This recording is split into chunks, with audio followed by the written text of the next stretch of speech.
Hi guys, in this video I'll talk about constrained motion. So what is constrained motion?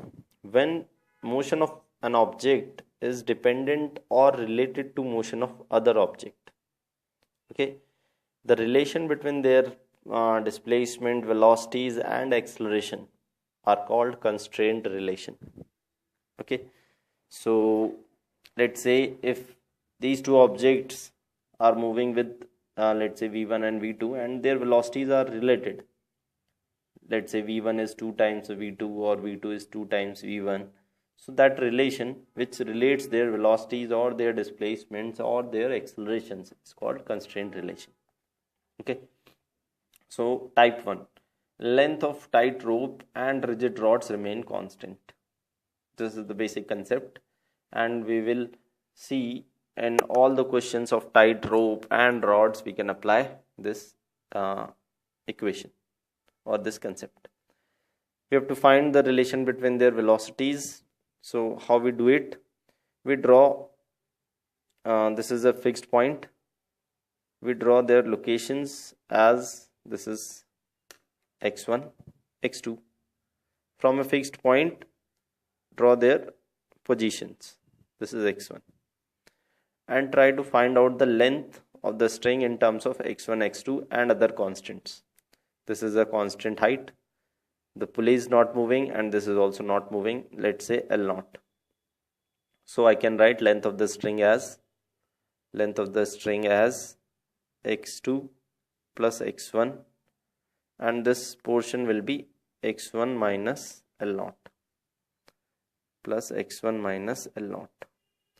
On differentiating, or we can write this equation as x2 plus 2x1 minus L0. Again, on differentiating, I will get 0 here because length is constant.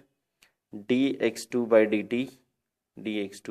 dt plus 2 times dx1 by dt minus 0 again because L0 is also constant. What about dx2 by dt? As velocity I have shown is in this direction, so this is decreasing. x2 will decrease in the direction of assumed velocity. So I'll say it is minus v2. It is decreasing, hence it is minus v2. And it is increasing. x1 is increasing. So I'll say plus v1. And I got the relation v1. v2 is equal to 2v1. Okay. There is another method which is called virtual work done. Okay. In this method, I'll show the objects and the tension on them. Let the tension on this object is t. Object 2 is t. And its velocity is in this direction, I have assumed. And this object, which is 1, in the assumed velocity direction, which is downward. But the force tension acting on it is 2t. This t, and this will be 2t. So the product of force and velocity, the dot product on all the massive objects will give you 0. So that will be 2t dot v1 plus t dot v2 equal to 0. As these 2t and v1 are opposite, so I'll say minus 2t v1. Means cos 180 will be minus 1, and these two are in same direction, so their dot product will be tv2 equal to 0, and eliminating t we get the same relation as 2v1 is equal to v2. 2v1 equal to v2. Okay, so this is the virtual work done. You apply the tensions and take the dot product with their respective assumed velocities. If velocities and tension are in same direction, you put plus, and if they are in opposite direction, you put minus, and get the relation by eliminating t or by just taking out t common. In the next example, we have to find velocity of point B. This is a rod of constant length which is inclined between two mutually perpendicular surfaces. One is horizontal, another is vertical, like two walls. This is floor, and it is pulled such that end A moves with the velocity u. Okay, so again I can say this length this portion as x and this as y, and I can use one way as x square plus y square equal to L square and differentiate that. On differentiating, I will get 2x dx by dt plus 2y dy by dt equal to 0 because it is a constant. Let us assume that velocity of point B will obviously be in downward direction, let's say VB. Okay, so we can say 2x2 will also cancel, x into this is u plus u as x is increasing, so it is plus u plus 2 will cancel, so y into minus VB as y is decreasing, so it will be minus VB equal to 0.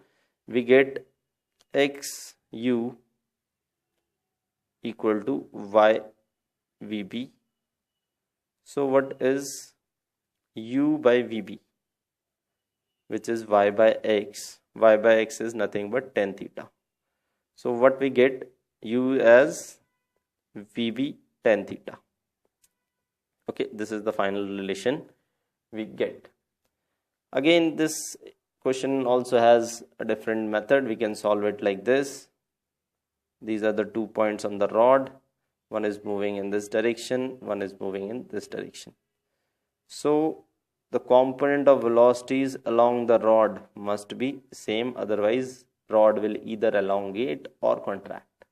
Again, I am repeating my words. Component of velocities along the rod must be same, otherwise the length of the rod will not remain constant. This is u, this is angle theta, and this is 90 minus theta. This is VB. So what is the component of u along the rod? Is how much? This component is u cos theta. What is the component of VB along the rod? This is VB cos of 90 minus theta, which is sin theta. So they must be equal. VB sin theta must be equal to u cos theta. We all again get u as VB tan theta. The same equation we got from here. Okay, so these are two methods in which one is component along the rod must be same or along the tight string must be same, and we can differentiate the constant lengths to get the relation. Okay, in the next examples I'm going to apply that component of velocity along the string has to be constant, so the component of V1 along the string is V1 itself. Component of V2, this block is moving horizontally, and the component of V2 along the string in this direction will be, this angle is 90 minus theta, so V2 sin theta, and they must be equal, so V1 is V2 sin theta. Okay, in the next example there is a block which is moving with the speed u horizontally. A string is making an theta with horizontal, and there is a vertical pipe in which a ring is falling vertically. So again, component of u2 along the string is u2 itself, whole component is there. Component of u1 along the string is again u1 cos theta, and for that string to remain constant or tight, do not slack or break, u1 cos theta 1 u must be equal to u2. Okay, in these type of problems, string block problems, I should prefer virtual tension. Let's say this velocity is v1 here, v2 here, and v3 let's say in this direction. The tension in this will be T. On block 2 it will be T 4 times, so 4T, and on this 3T, on 3 block it will be 2T, T from here, T from here.